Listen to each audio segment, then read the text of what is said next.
ഒമാനിൽ മഴയത്ത് സുരക്ഷാ നിയമങ്ങൾ ലംഘിച്ച് വാദികൾ മനഃപൂർവ്വം മുറിച്ചു കടക്കുന്നവർക്ക് അപകടം സംഭവിച്ചാൽ ഇൻഷുറൻസ് ആനുകൂല്യങ്ങൾ ലഭിക്കില്ലെന്ന് ഫിനാൻഷ്യൽ സർവീസ് അതോറിറ്റി.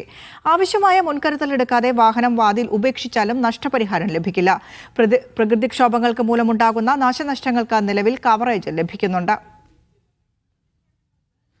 സുരക്ഷാ നിയമങ്ങൾ ലംഘിച്ച് വെള്ളപ്പൊക്കമുണ്ടാകുന്ന വാദികൾ മുറിച്ചു കടക്കുന്ന വാഹനങ്ങൾക്ക് ഇൻഷുറൻസ് പരിരക്ഷ നൽകില്ലെന്ന് FSA മുന്നറിയിപ്പ് നൽകുന്നു.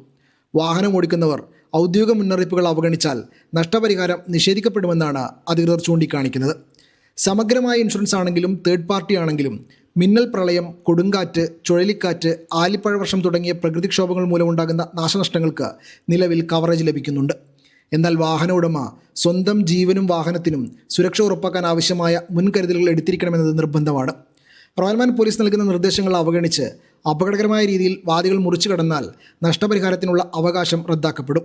മനഃപൂർവ്വം വാതികളിലേക്ക് വാഹനമിറക്കി അപകടമുണ്ടായാലും ആവശ്യമായ മുൻകരുതലുകൾ എടുക്കാതെ വാഹനം വാതിൽ ഉപേക്ഷിച്ചാലും നഷ്ടപരിഹാരം ലഭിക്കില്ല. അതേസമയം ഒമാനിലെ ഗതാഗത നിയമപ്രകാരം ജീവൻ അപകടത്തിലാക്കുന്ന രീതിയിൽ മനഃപൂർവ്വം വാതികൾ മുറിച്ചു കടന്ന് വാഹനം ഓടിക്കുന്നവർക്ക് 3 മാസം വരെ തടവോ 500 റിയാൽ വരെ പിഴയോ അല്ലെങ്കിൽ രണ്ടും ഉൾപ്പെടെയുള്ള ശിക്ഷകൾ നേരിടേണ്ടി വരുമെന്നും FSA പറയുന്നുണ്ട്. മീഡിയ 1.